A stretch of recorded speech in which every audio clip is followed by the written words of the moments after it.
Where'd you go? Wow, look at this. 11. Let's count how fast this goes. 11, 18, 23, 24, 26. Man, you guys are tuning in. This is fantastic. Alex, Allison, so good. I can't keep up so fast. Becky Harris. Yes, Becky. Yes, you did it. You joined us. Fantastic. I'm so glad you're here. Casey. Yes. Yes, I'm so excited. Bill Geist, thank you, brother, for joining us. Oh man, all of your names. And I see lots of phone numbers, which obviously don't know who you are. So 904-429, thank you for joining. We really appreciate your presence. That's going to be fantastic. No, I'm just being silly. 134 tuning in. We know that we've got over 300 of you, registered and joined in, and that made Zeek especially happy. So we're just glad that you're joining. We're going to wait for a few more to kind of tune in, and then we will get started. For those of you, Adam Johnson, thank you. I'm so appreciative that you joined in with us. For those of you that perhaps are still a little rusty with your webinar game, your Zoom game, just a word to the wise, it probably would be better for you to change your view to gallery view at this point. That way you can see all of our beautiful faces, and then laugh at us, take your screenshots, and make your memes. And then let's have some fun with that. Let's see if you can catch us with a RBF face or something like that, and then you can meme us and post that online. No, I'm just playing, having fun with you, of course. But 170 of you, and that keeps going up. And a couple more minutes, and we'll get started here. Awesome. Love this. Ed Quam, thank you, brother. Glad to see your name. Glad to see you tuning in. Just so you know, also, we do have the Q&A. You can feel free if you've got ridiculous questions and or serious ones. We will take both. No judgment, no shame. We will do the best we can, and you can pop those in. We'll go ahead and kind of keep our eyes on them and see if we can't get to them over the course of the next hour. And just a heads up too, the chat and the Q&A function are both public, so everyone can see everything in both of those. Excellent. Great, fantastic. 180, we're getting there. This is fantastic. Again, for all of you tuning in, thank you so much. It really is pretty amazing. Will and I just took a stab in the dark and like, hey, what about this? And thought, why don't we just have some conversations and invite some friends and some familiar faces, and just continue to connect and continue to talk with each other, hear from one another, generate positive energy and excitement around new ideas and things like this. So we just thought we'd do it, and then threw it out there. And look, over 300 of you have registered for this, and that's a gift. Seriously, that's a gift to us. We don't take that lightly. We really appreciate it, and so we know all of our time is very important. So the fact that you would tune in today is really great.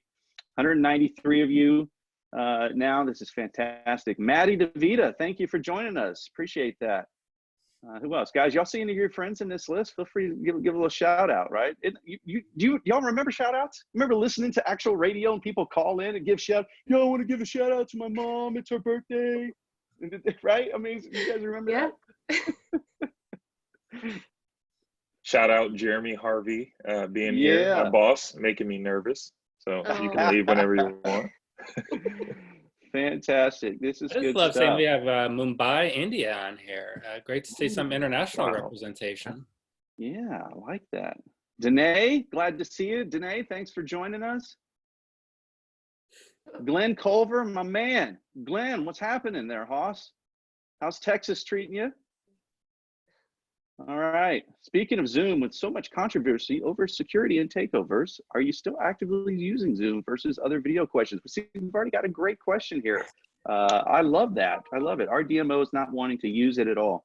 Makes sense. I get it. There is a way though. There is updates to make sure you stay updated. You download and install the latest updates. But then also, if you're doing meetings, you can do password protected meetings and things like that to help give you an extra layer of security so you're not open for sure. I've read a lot about that, and it's a challenging thing for sure. All right, we got Ryan Callison jumping on the line. Like that. Sarah, Scott, Sean, Shelby, love it. Oh, okay. This is just perfect. I'm sorry, guys. I know let's get started after this. So this is the perfect segue to get started. Shelby Maras is on the line, and it's her birthday. And so I think we should just sing happy birthday to her, because we just should, because it's amazing. So happy birthday to you. Happy birthday to you. Happy birthday. Yeah, I love it. I'm just playing around. This is so fun. Shelby, seriously, you are a gift. I say that because Shelby's on my team, guys. So this is why I'm doing that. But Shelby, you're a gift to all of us, and I'm so appreciative of you. All right, we got over 200 of you. Why don't we get started? Becca, you want to kick us off? Yeah, yes. Well, first off, hi, everybody. My face might not be as familiar to you as some of these other great panelists, but my name is Becca Smith, and I am the Senior Director of Events for Connect Travel. So our team just really wanted to put this on to continue to stay engaged with everybody, all of our marketing friends, those that are outside of the marketing realm, we welcome you to. Really trying to keep that eTourism Summit and Marketing Leadership Summit group engaged. Just want to make sure that we are top of mind and we're here for you guys and talking through some good stuff. So just a couple housekeeping items.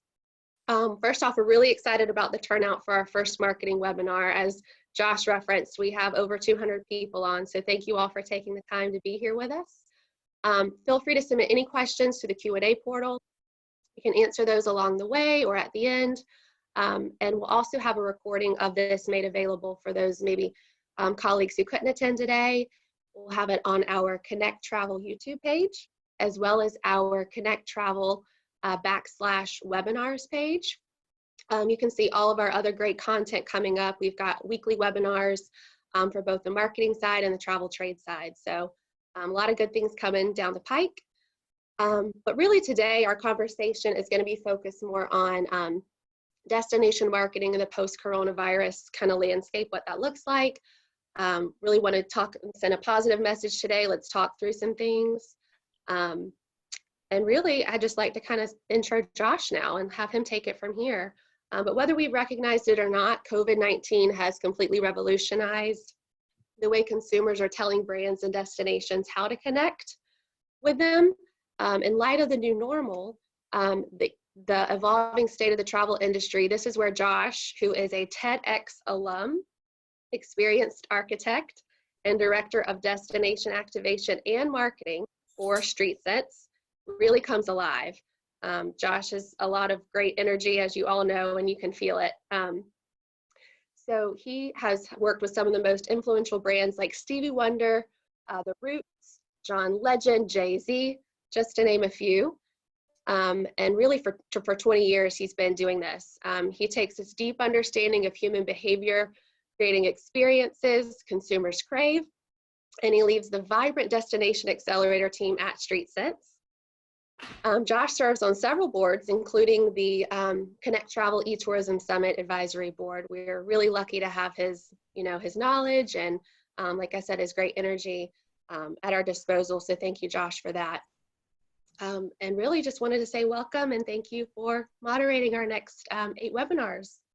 Yeah, thanks, Becca. Glad this worked out. Again, for those of you that have just tuned in, Will and I just kind of struck up a conversation and thought, with everything changing so fast, and with Becca, I'm glad you used the word new normal, because we are definitely in a new normal, right? Let's acknowledge that. Let's start there. Will and I were just chatting, kind of figuring out, how can we help each other? All these, we were reading off, having fun, reading all these names of friends and colleagues joining in, because that's what you are, your friends and colleagues. And that's the greatest thing about this industry is how are the people and the great relationships we build and we create that certainly invite people to experience the amazing places that we curate and market, to the world, that fulfills that dream, right? That inspired dream that people have to go and travel and experience the world in new ways and create new horizons for themselves, and et cetera. So we decided to throw up these webinars, and over 300 of you registered for this one alone, which is great. And so glad, Will, for you to agree to this crazy idea, and then so excited that we can put this together. And for those of you that are joining us, yeah, we'll be doing this for the next 8 weeks. So look for those links to register for those. Look for follow-up communications from those, continued conversation, and let's just continue this as we all work together, because we all are in this together. There's no doubt about that. So Will, thanks, man. Let's hear from you. Well, Josh, thank you, and I'm so thankful that you've agreed to moderate these for the next 2 months, and I'm really looking forward to the conversation. Our industry is extraordinary in the fact that that we're one industry that everybody can help each other and take pride in not only the work that you're doing, but also the learning and the education and the training and the sharing of information. So I'm really excited to participate in this and really thankful for your leadership. I've been thinking back, and I had the opportunity to lead the Colorado tourism response to 9/11. Came down to Florida and started it off with the great financial crisis, and through the course of years there, oil spill, Zikas, hurricanes, shootings, and really gone through so many different crises. And I think the most important point is this crisis is not like any of the others from so many different levels. We heard Arnie Sorensen saying this is worse than, the impact is worse than 9/11 and the economic crisis combined. We have seen all the numbers from tourism economics that this is 7 times worse than, economically than 9/11. So clearly it's at a different scale.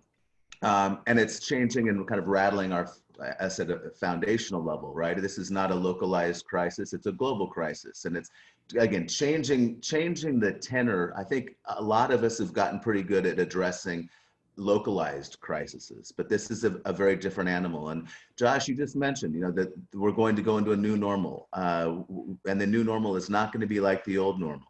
And for destination marketers, that's really, really important. We're not going to be able to turn the switch and go back to doing the same things that we were doing prior and expect to be successful. I think there's just no question that as tourism marketers, and we kind of have to think of where we have been the last 10 years, but our organizations, our marketing plans, our organizational structures, our strategic plans are all really optimized based on 10 years of record month over month, year over year growth. I mean, we're optimized to perform at a really high level in a place where most of us were doing extraordinarily well and growing. Destinations all across the country were winning, and growing and creating more economic impact for their communities. And at some point, we're going to come back and then we'll be in a new normal. We're all going to be starting at zero with, very little, if anything, in the business, maybe some rebooked conventions for the fourth quarter when everything is being rescheduled. But we're going to be at a new normal and have to start basically from scratch and rethink how we do stuff. So my challenge, and the one thing that I really want to see come across over the course of these next 8 weeks, is for us as destination marketers to really take that and look at it as an opportunity. I was talking to the guys earlier today and just said, one of the second worst political situation I ever had to deal with at Visit Florida was the single most stimulating professional experience of my life. And that was in developing the response to the Gulf oil spills. And so let's to look at this as an opportunity to really rethink, reinvent, think differently. One thing that this crisis has that no other crisis before it has had is we now have the extraordinary luxury of time. We're going to have 6 to 8 weeks that we can really sit down, rethink, reimagine, reinvent our organizations, our missions, why we do what we do and how we do what we do. And so that's hopefully the one challenge that I'm going to have for us is today. And as we go through the next 8 weeks is let's look to see how we can reinvent ourselves. Let's take this as the best professional development challenge that we have to see how we can be most impactful to our communities, most impactful to visitors over the course when this does turn. How can we be more innovative, more collaborative, and think out of the box? So that's kind of the challenge. That's the goal. And that's what we hope to deliver over the next 8 weeks. And I can't thank you enough, Josh, again, for taking the lead on this, and really looking forward to the conversation today. agree. I love it. And let's go ahead and introduce our other panelist, Zeek Coleman. If you guys aren't familiar with Zeek, you need to be, not only because is he truly, I don't say this is not hyperbole, but he's a genius. Director of Data Intelligence with Visit Savannah. You're laughing, Zeek, but I'm just telling you, I know it's hard to receive compliments, man. But you're a gift to the whole community, the whole travel community. And, not only are you great at your work and what you do with Visit Savannah, but you're even better father and husband, right? You are an even better man. And that's why I love being able to call you friend, right? And on top of that, like you out of all of us probably can right now tell us a little bit of your strength because you homeschool your kids anyways, right? So like this is no brainer to you. You've got this. You got this down. So glad you're here, Zeek, for sure. Thank you for being here. And then Jeff Robinson, who I have to pay to be my best friend, but we won't get into that. But Jeff is the Senior Director of Marketing with Visit Indy. Of course, if you guys are looking out at the landscape, if you are trying to understand, who's doing what innovation is happening out there, Jeff is always on his game when it comes to email marketing. The things that I'm learning, I learn from him continually. I really am proud to call him a friend as well. So glad to have both of you guys with us today, for sure. Thank you for giving your time to be with us. On behalf of Papa Smurf and James Harden, I'm Magnum PI, and we're glad to have you all on board with us today. Yes, I love it. Papa Smurf. Oh, I'm so glad you threw that out there. That's fantastic. Well, why don't we just dive in? Obviously, we'll set the table great for us. What do you guys think? We do have the luxury of time right now, right? And certainly, those that are watching, and first of all, if you haven't changed your view to gallery view instead of speaker view, this experience will probably be better for you, so you can see all of us at the same time. But don't confuse for 1 second. Let's just, be sure. Don't confuse for 1 second. It's good to see each other, and it's good to see our faces, and we're gonna laugh, and this is, this is good. But don't mistake that for, please, that we're not deeply impacted, each of us individually as well, and have a great amount of sympathy and empathy for all of us and for everybody that's really struggling here. I reiterate that because it's really, really important. But I also want us to think critically and creatively. And we do know we have the luxury of time. We're going to come out on the other end of this. We're all in this together, and we will come out stronger and better. And all of us believe that on this panel. So given that we do have this time, Zeek, what are some things that you guys are seeing at Savannah, and what are you preparing for, planning for? How are you processing all of this? Yeah, no, I think optimism is right. And I think, kind of like Will said, there's going to be a lot of opportunities coming out of this. If you just consider how many webinars all of us have probably done, we sent out a list of the webinars that are happening, and it's almost limitless. But the general public is getting used to this as well. My friends that are teachers are learning how to use Zoom, and they become experts.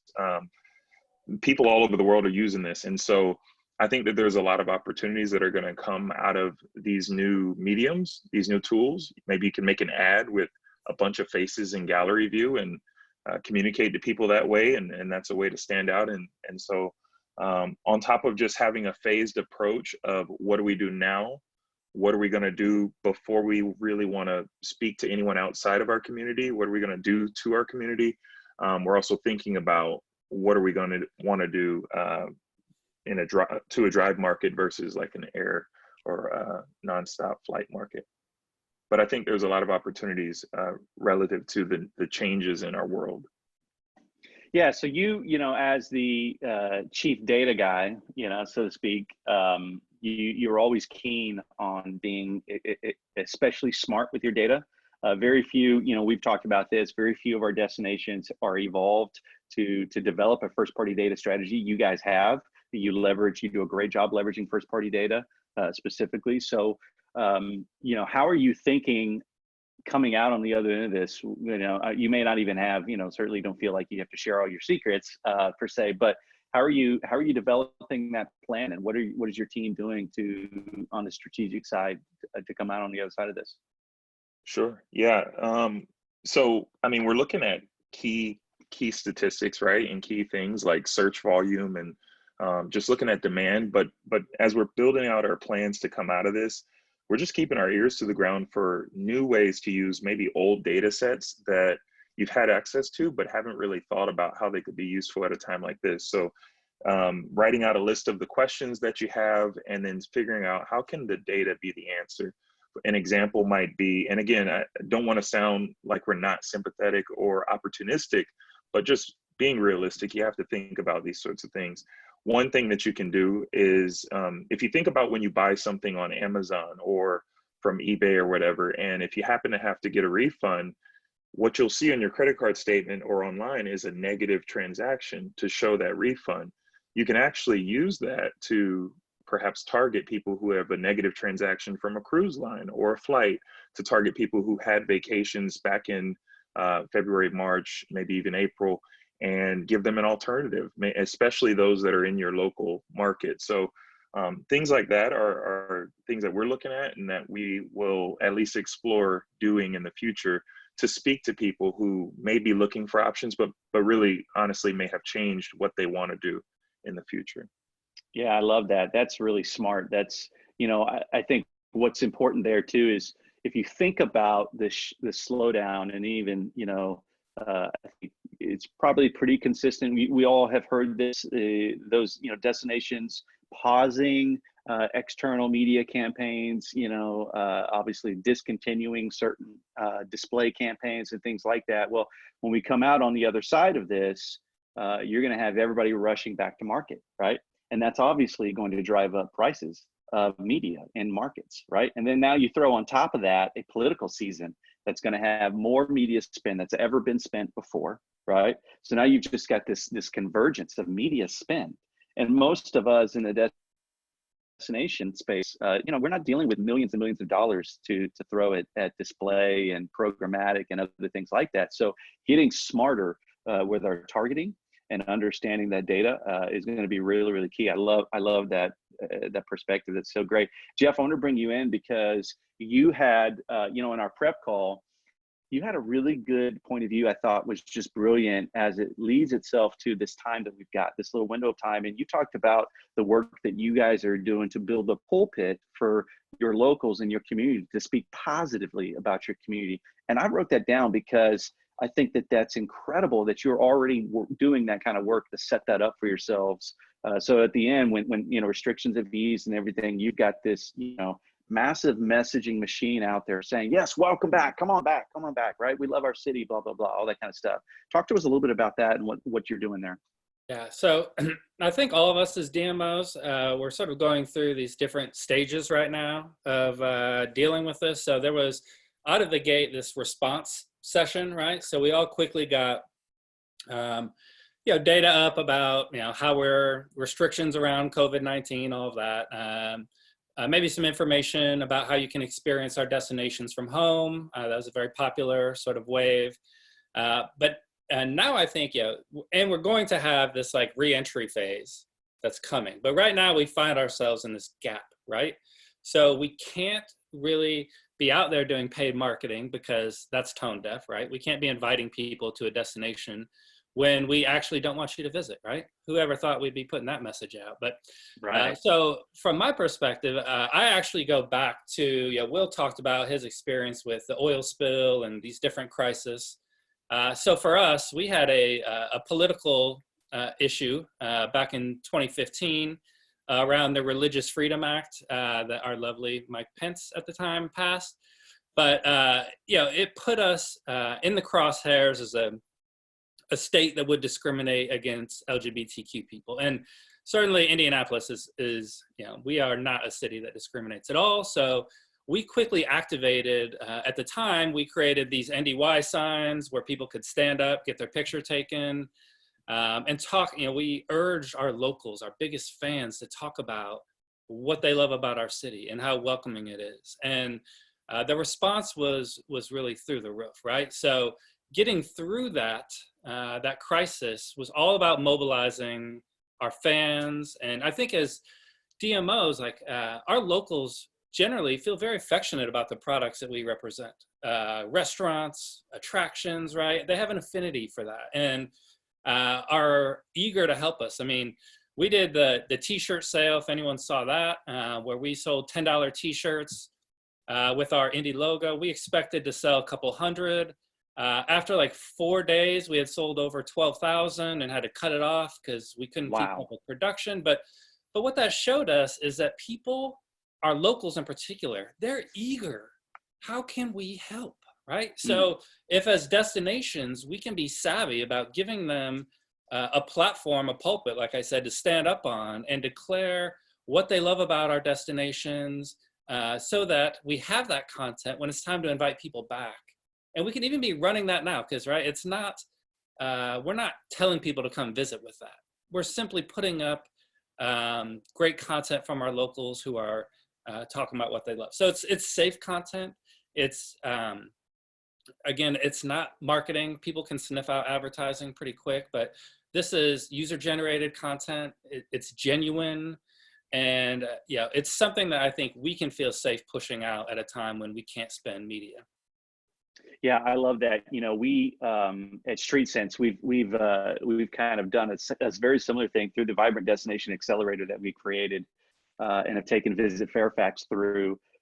One of which, out of that came this takeout trail that we did, which has been fantastic to activate that destination and locals to support, you know, local area restaurants and stuff. And the response to that has been huge. It has been massive. And again, not only is it doing great stuff for that local destination, for the common good of that destination, but it's also giving them new distribution channels that they previously have not had, right? Direct conversation, direct access to restaurants and owners and things like that, and then new distribution channels to locals that they haven't previously had too.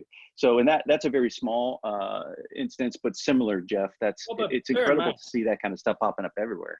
There's a lot of people at home who are bored.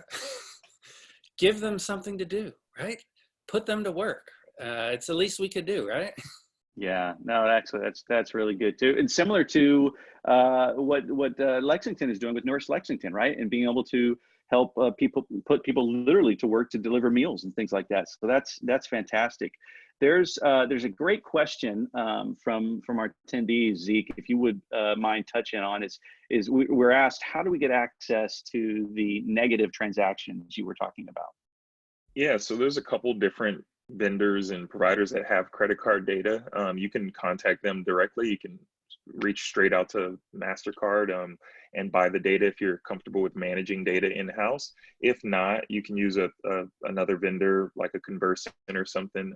They definitely have access to that data, and you can whip up a campaign. I'm sure they'll be happy to manage the whole thing for you and target people as you need them to. That's fantastic. We got another great question here. I'd love to kind of expose all of us to about, are you doing virtual tours? And if so, how are you developing them? Anybody want to jump on that? We are not. not. Jeff. I mean, to us, it's really, our attractions are doing that work for us.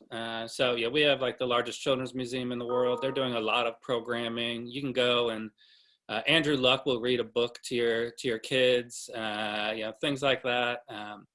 Our zoo is doing a lot of work where they're taking you behind the scenes in a way that I think people weren't getting that kind of access before. I mean, you look at the innovative work, the Shed Aquarium, I mean, God bless them. They knocked it out of the park. I could watch those little penguins walking around Shed Aquarium all day long. Yeah, but it's generated a lot of goodwill. Yeah, we talked earlier about the cowboy. Tim, the security guy at the Cowboy Museum, yeah, our friend Seth, they went from 7,000 followers to over 250,000 followers on Twitter in like 2 weeks, simply by harnessing, you know, talent that was in-house, like sort of unknown talent. So I think, again, we're all pushed right now to be innovative in ways that we haven't had to be before, right? Because we can invite people in, but we can still show them, you know, the behind the curtain a little bit, and maybe give them opportunities to see things in our destination that they normally wouldn't get to experience. Yeah, I love that. And, you know, Seth from marketing, right? I think that should be our, just hashtag Seth for marketing. And we could have tips from Seth for marketing, just like put that out there. That'd be great. I agree. That's a fantastic case. How are you guys sharing all that content that's getting, you know, in your, from the aquarium, like you're talking about, those attractions? Are you guys participating with that through your channels, through Visit Indy channels? Yeah, absolutely. I mean, it's the first thing you see on our homepage right now is how to experience Indy from home, and we have a landing page built out. Yeah, we're a big meetings and events destination, and so staying in front of our meeting planners has also been, and staying connected to them has been a real point of emphasis for us. So, we're now taking that content and sort of twisting it in a different way, positioning it as content to share out with all of our meeting planner audience as well, just trying to keep them engaged as best we can. Yeah, that's really good. Any thoughts? Again, if you've got questions, please send them to the Q&A, or we've got it in the chat as well. This is really good stuff here. But we've got, we're in this new normal, as we've talked about. I think, we're certainly all in our own deeply personal ways experiencing a new rhythms of life, working from home, being quarantined to home, stay at home, all of these different things that we're experiencing. There's a lot of change, right? Emotionally, physically, mentally, spiritually, right? I mean, there's all kinds of stuff happening, right? We used to look back and would be able to greet our families at the gates and airports, right? There was a time in which friends and family would come home and we could literally go to the gate and pick them up and hug them and have that whole experience right there at the gate, right? And then obviously something happened and it radically changed everything. And now we still take our shoes off when we go through, security, right? So lots happening. Innovation is oftentimes created out of seasons like this.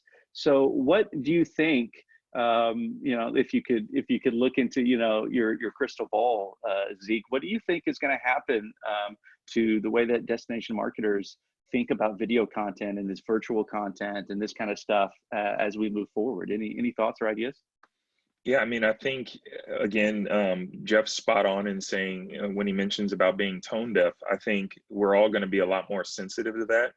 Initially, I love that someone had posted the 5 phases of coronavirus. It was like denial, anger, fear, sadness. So there was like a list of different phases, but you saw a lot of bad things said online. You saw all that. You saw the emotion, you saw the humanity of people.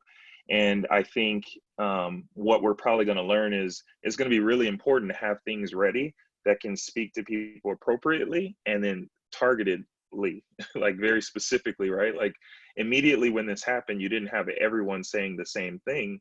And so, as you retool, as you go, you're going to have great content opportunities. But for example, if someone is ready to, when we hit go, I think we were all talking about who's going to be the first one to take the risk to go out and market, who is going to do the paid stuff first. Well, you don't have to book all the business on day one. You just need the people who are willing to travel. And so maybe targeting people who are typing in searches for your destination or a nearby similar destination and just targeting those folks. And then you could even match in data with people who visited last year. Their devices came to your destination last year. All those sorts of things will help you to really speak to people who are already looking. For us, for instance, we one of the things we didn't turn off was search, SEM. If people are searching things to do in Savannah, they're the one that are prompting it. And so it's not really a hard sell by us. It's just you're looking for it. We want to be ahead of TripAdvisor. And so I think just thinking about the different data pieces that you have to leverage all the video and all the different content things will be really important to speak more specifically and compassionately to people where they are. Yeah, that's really good. Jeff, are as you're thinking email and the different, you've got a great locals-based insiders email program that you've done. I know you've presented on in the past at industry events and things like that. Are you seeing even now ways that you can enhance that content moving forward with the stuff that how we're experiencing content now? Are you thinking about that at all? Yeah, man, we launched the Weekend 5 is what we call it. This is easily 5-6 years ago now. And it's huge locally. Like a lot of companies even will put it up on their bulletin boards, right? So their companies or their employees can all know what to do over the weekend.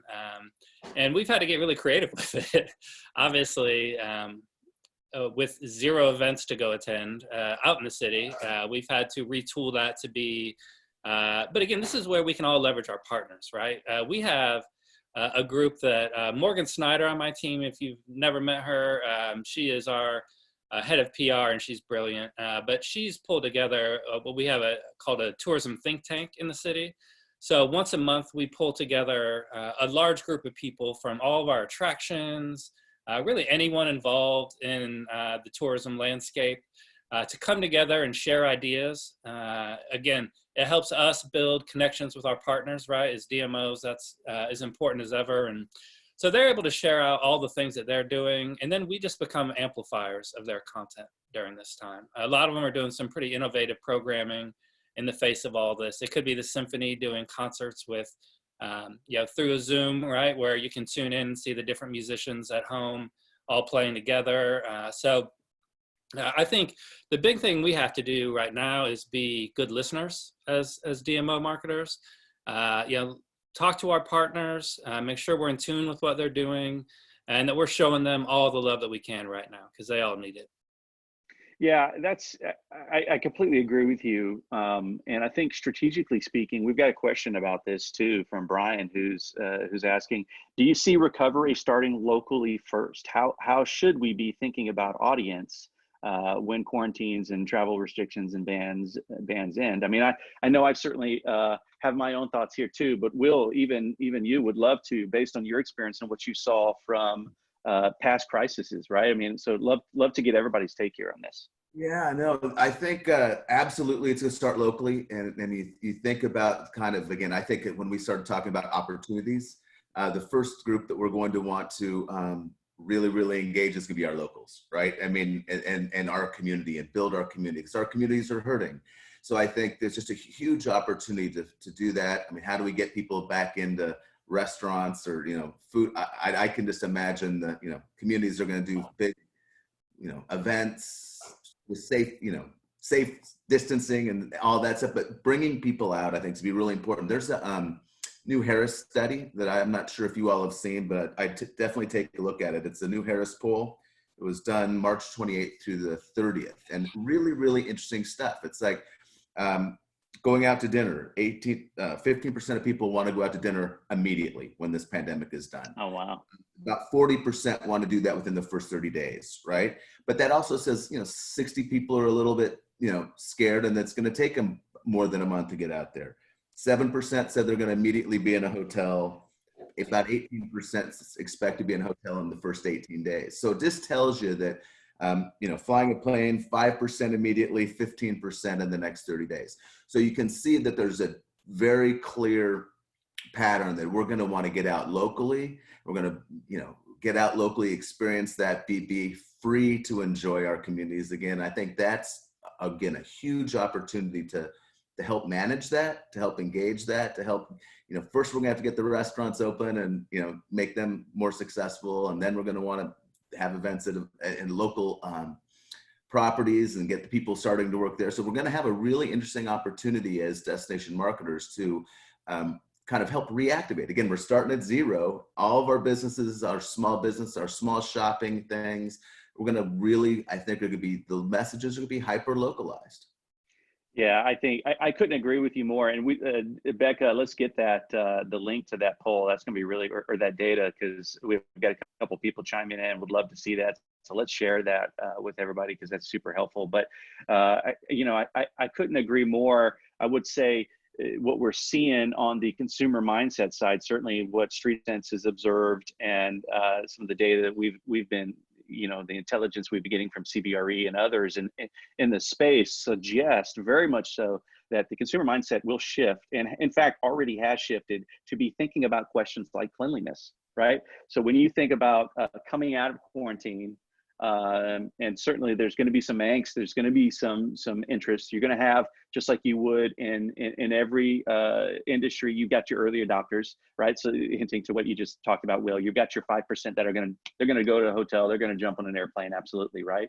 But the majority, your mass market, right, of your locals are going to be itching to get out, but they're going to ask, oh, do I know this? Do I know this person? Do I know the owner of this restaurant? And can I trust that they have cleaned this place? Or can I trust that this hotel lobby or this coffee bar or whatever it is, right? Those things around safety, cleanliness, transparency, authenticity, now all of a sudden take a whole new context. And how can we as DMOs, as destination marketers, obviously, to Jeff's point, by listening well to that, respond? Yeah, Josh, I think that's such a great opportunity too for DMOs to really be the leaders in that space and start doing some research. So just again, when we say the new normal is not going to be like the old normal, you are not going to, we're all, I think, probably hoping for the college football season to kick in gear like normal this fall, right? But I can tell you that 20 years later, we're still taking off our shoes to get on an airplane. You're not just going to walk into the stadium. It's going to be bag check, and they're going to check your temperature. If you've got a fever, you're not going to be going there. If you've got a fever, you're not going to be going to a convention. In Indy, I think that there's going to be the kind of tools that are going to come out from, initially it's going to be, getting the thermometer on your head. And, they're doing that in China. Right. They're already doing that in China. Yeah. There are technologies out there now that, do that virtually. And I think we could watch if we start anticipating when Walt Disney World opens up again or Disneyland opens up again, there's going to, we do biometric testing, we do biometric face scans to get on international flights. You're going to get, we're going to be expected to either not have a fever and prove it, or prove it that we're not carrying, one way or the other, to do a lot of these bigger events that we're more accustomed to. Nobody is better at coordinating that and getting 2 steps ahead of this in any community than a DMO. And so I think DMOs think about that as an opportunity. There's no organization in any community that's more attuned, has more access to information and more access and touch points within the community than a DMO. And I think that's another opportunity for, a real opportunity to come out of this stronger and more impactful for communities. I love that. That's great. Jeff, you've got a, incredible airport, obviously, in your backyard. You're, as you talked about earlier, you're big meetings destination, certainly leisure destination as well. But we've got a great question here. It's on this topic. And one of our attendees was in an aviation webinar yesterday, and they said the airlines won't recover for 2 to 3 years. That can sound a little scary. I mean, certainly, but we do know there's going to be an impact, right? And there's probably a pendulum of ideas of how long that's going to take, how deep that impact is going to be. So, as somebody, I mean, I've already told you, I learned from you. You're an incredibly smart marketer. Can you put your genius hat on for us all and tell us what kind of strategies are you going to be exploring, thinking that aviation might be a little slow to come back versus potentially drive-in local-based travel and tourism? Sure. Well, I think a lot of destinations, we're a drive destination on the leisure side. Right. Certainly we're big events in Convention City, and all of those people are coming through the #1 airport in North America. Shout out Indy. But I think from a leisure perspective, I'd be lying if I didn't say I see opportunity for us. A lot of Midwesterners are pouring down to places like Savannah and Florida, and that tends to be where they go vacation. And a lot of them are going to be timid to do that, I think, because they're not going to want to get on an airplane. Probably not going to want to get on a cruise ship after watching them stuck out at sea for quite a while. So I look at it as I have an opportunity to capture some of those travel dollars in a way that I wouldn't normally. We always say, we don't have beaches or mountains, right? We just have an incredibly well-built environment that people can come and do a lot of things in a compact area that's safe, clean, and affordable, right? Those are words that we always shied away from as marketers that we might have to be wrapping our arms around now and really pushing because I think people are going to be looking for that type of experience now. So again, it's all the lens with which you sort of view it. I think, again, we have a lot of potential when we get out with that message. I know I saw that sort of question posed.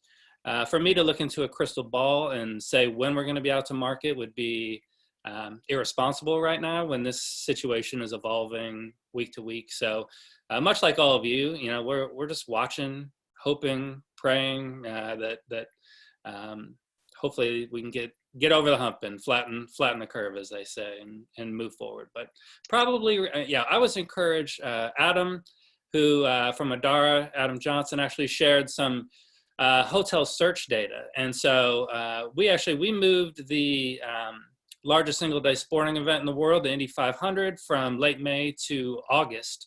And I was actually encouraged to see that there was a surge in hotel search around those dates. Again, most of the search data was pretty depressing, but it was good to see that event at least sparked a surge in activity. And I think people are starting to look, at August, probably realistically, and September as when they're going to push those spring break trips or those early summer trips that they had planned. Yeah, I love that. Zeek, we got another, you certainly contribute to this thread here, but we've got a great question from John that's kind of going, how do we define the local audience, right? And I think that's a great question, because what are we talking about? Are we talking about 50 miles, 100 miles, right? Zip code, 200 miles? How would you approach that on the targeting side? Yeah, that's a great question. So one of the things everyone may not know is that you have a little tracking device on you 24/7, and you don't think about this probably, but it sleeps in the same address every single night. You plug it in next to your bed or whatever, you pick it up, you lay it down, and then it stays put for 6 hours or 8 hours, or maybe some of you 10 hours, whoever, I mean, however you do it. But so that is tracked. And then when that device has been somewhere, that is also tracked, and that is communicated to the weather app or whatever app you're constantly letting ping your device for accurate information and data. And that is passed to the world and to marketers. And so, so the question of how would you know who's local and who's not, it really depends, right? Like, does it even really matter? Would it matter if someone is 25 miles away, but they stay in your hotel, they stay overnight in a certain part of your town and district? It would be helpful to know who doesn't stay in that district, but has in the last year, and to retarget those very people. You can upload it to Facebook. It would lower your prices. It would be cheaper. And when we've done that, we've seen kind of a mixed response. It's kind of interesting. You have to be careful, because some of those people, for example, if we target people who came here last year but do not live here now, some of those people moved. They used to live in your city and they moved. So you have to kind of tweak the data to get the right folks. But it's been phenomenal in the past, obviously, to target those folks and see the positive response, both when you're retargeting past visitors and when you're targeting lookalike audiences. But that's a great way to segment it all up, is look at devices that slept somewhere other than your destination, but slept in your destination overnight in the recent time frame. Here's what's. I would just. Go ahead, Jeff. Go ahead. Again, a lot of us, those of us who didn't have our budgets, our media budgets necessarily cut, and are just holding it right now. I think as we look towards late in the summer, when we do deploy those tactics, we might be expanding our drive market area, knowing that rather than sort of over-serving within our predetermined geographic area, we might just take that out further and see, use this as an opportunity to maybe try some new markets that we hadn't touched before, and spread that money as wide as we can, instead of trying to like bombard people with frequency, and maybe see if we can discover new opportunities. So this is perfect, because I feel like all 200 plus of you that have stuck around this far and continue to watch us jabber on, that last little section right there was just perfect gold. I hope that when we send the recording out, you share it with others that you think need to hear that, because two things. One, not only do you get to look at Zeke's incredible beard and hear him, but you get just incredible strategic insights there. I mean, no doubt that what he's talking about there is incredibly helpful and redefining the question, right? How we would typically come to the table and go, okay, well, how do we define a local? And Zeek just spins it on his head. It's like, actually, what if you think about it like this, and allow data to inform this audience? And then Jeff to add on to that to say, what if this is the perfect opportunity to discover a whole new market that we've not even explored, right? And what I love about that is because it reinforces the psychology of human behavior, right? So if you think about a consumer that is a little perhaps gun shy, I'm not sure. I'm certainly ready and willing to get out of the house. I'm ready to go and spend the money, go to a restaurant somewhere, but I'm going to do it through an environment I feel safe, that I feel like I can control a little bit more, right? Meaning my own car, right? So I'm probably going to get in my own car because I know at least I can clean it. And then I will feel better about knowing that it's been cleaned. And then probably I'll take a tank of gas, right? And what can I get within that tank of gas that I've already got? You know what I'm saying? Things like that. So Jeff, both of those insights, Jeff and Zeek, thank you so much, because it's huge to think about how we can come out on the other side and discover new markets. So Jeff, for you, maybe that's, you might find that your best performing audiences are, literally right outside in the suburbs of Indianapolis, right? And things like that you probably wouldn't necessarily prioritize from a media spend before, but now you're going to probably see great opportunities there. Certainly. I love that. So let me transition this real quick too, because along with this, I think we've got another great question from Linda about, would we be concerned, or is there any concern that the local population will be skeptical about welcoming visitors for a period of time after this? I love that, because it's getting back to the psychology of what we understand. And so would love to hear you guys. What do you immediately think of, and what comes to mind as you hear that question? Zeek, you want to first? No. Okay, I'll jump in and look. I love it. I think we are, our destination really came into its own, I think, around a sports strategy early on. So it was big sporting events, right? It's why we have the NCAA headquarters here, a lot of governing bodies for different sports organizations. So we're a city, I think, that is particularly in tune with the fact that tourism matters to our community in a gigantic way. We have 83,000 people who depend on tourism for a paycheck in our city. So I think the city is going to be ready to open the doors first opportunity we get. I think it's just such an important part of what makes our city what it is, that I don't think people, it's just strange to be without it, to be honest. I look at the slate of basketball games that were supposed to take place in our city that didn't this spring, and it's jarring. So I don't think that we're going to be timid about welcoming people in when the time comes. Obviously, until Fauci says it, so we'll be on hold. But once he gives the word, Indy will be ready. Yeah, and I think for Savannah, I'm definitely not the proper voice for this, but I would just say we're already planning to communicate to our locals, and I think they understand that tourism is such a big part of our economy in Savannah. And for even those that didn't understand it and maybe even were shouting, over tourism or whatever before, I think they really see like, wow, this is huge. And this doesn't just affect, the hotels. This affects everything and everybody. And they probably have friends that have been unfortunately furloughed and so forth. So I think it'll be pretty easy as long as you make that kind of human connection and allow people to put a face to the industry rather than just viewing it as, whatever they thought it to be before. And real quick, we are going to have to make sure people know that it's safe, right? And push the extra cleanliness standards that are being taken at restaurants and hotels, and make sure people are well informed that we're making it as safe as possible for them, and for both the visitors and the people working in those places. Yeah, that's really good. Will, you want to jump in? We got a few minutes left. There's no way we can get to all these questions. I'm so sorry. I love this though, because it's a sign of interest and obviously engagement, which is, a marketer's dream.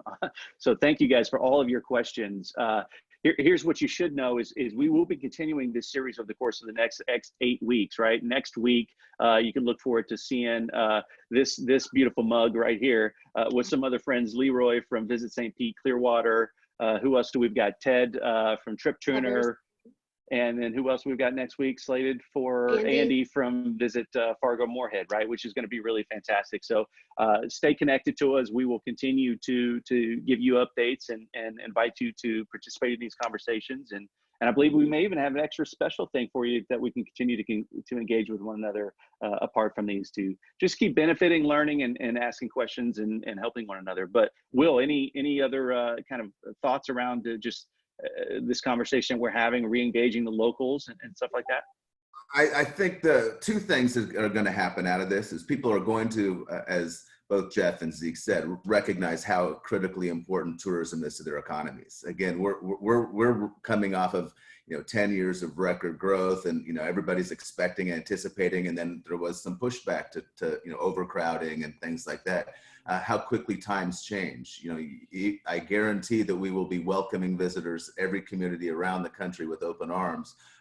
But to Jeff's point, I mean, the new normal will be very different. I mean, you will have cleaning, more, you're going to find hand sanitizer everywhere. We're going to be seated further apart. Things like that are going to happen and be the new normal. And I think with that, that's going to make us as humans more comfortable going out and about, as well as to make us more comfortable to travel. But I think that at the end of the day, we're going to see our communities embracing tourism more than ever before, because it's not just the restaurants and the hotels and all the employees and the small shops.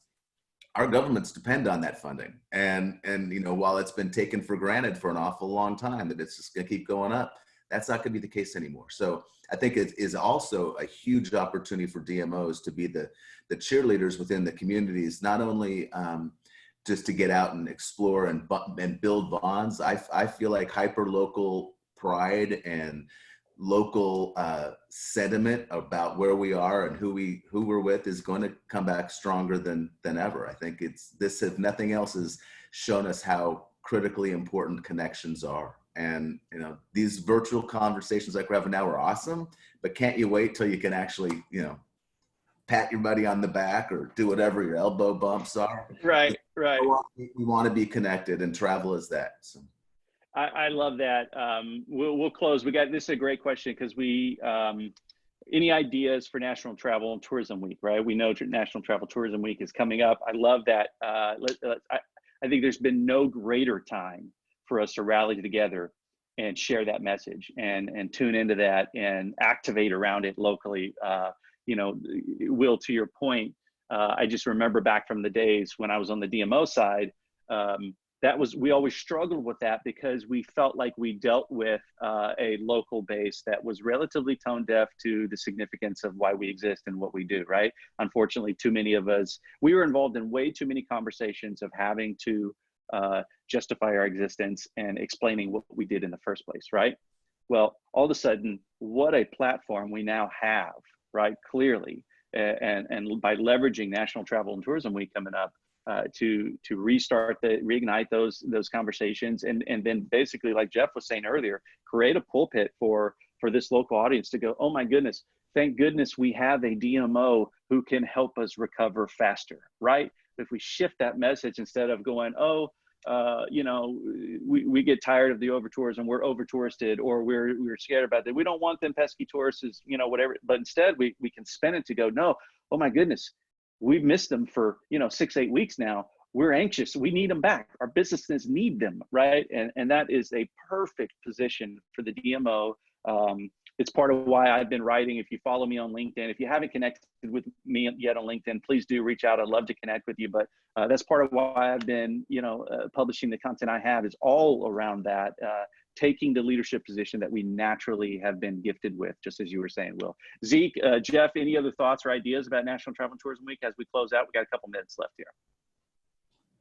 No, I think it's a great opportunity as well. And I'm a data believer, I guess you could say. And so I think what Jeff said early on, and I think I've heard him say over the last couple of days in different calls, is just creating that pulpit, if you will, for the fans and for positivity. And I think, leveraging good information about people can amplify that when the time is right. Yeah, I just say, like never before, the tentacles of the travel industry are more evident than ever, and how when we take a hit, it affects our entire community in a really impactful way. So while this is a bleak time for us, I think the attention that our industry is getting right now is going to benefit us in the long term. Thanks for tuning in, everyone. Yeah, absolutely. Thanks, all of you, for tuning in, for giving your time this afternoon and joining us. Look for a recording after this to share with your friends. Will, Becca, anything we need to close with? Thank you, Josh. Look forward to following this over the course of the next 8 weeks. My only lesson to leave with is let's all think like thanks Tim and Seth in marketing. Going back to the Yes. the one message that all of us are gonna have to deal with, we can learn a lesson from him, and that is all the strategy, all that we're doing. Be authentic to yourselves and your communities, and you will be successful. Love it. Fantastic. Have a great rest of the week, everyone, and we'll be in touch and see you next week. Thanks, everyone. Bye, guys. Okay. Hey, before we all get off, let's do a wave and get a screen grab here. You know, we could post that. Sherry, go ahead. Come on, jump in here. You've been muted and you've had your You might not want camera to. off. Come on. Sorry. Okay. Siri. Hold on, let me get. Oh, sorry. I should be quicker on this. Here we go. All right, ready? Here we go. Perfect. All right, boom. Love it. Y'all are the best. Y'all are Thank the you, best. guys. This was fun. That was Thank you. amazing. That was awesome. Are we, Awesome. All is right. it just us right now? Well, there's still- Says No, there's recording, still guys. people on, so I'm going to go ahead and end the meeting. Yeah, All right. perfect. Good. Okay, All great. right. Bye-bye. Awesome. Thanks, everybody. Have a great afternoon. Thank Thanks, you. guys. Thanks. Bye.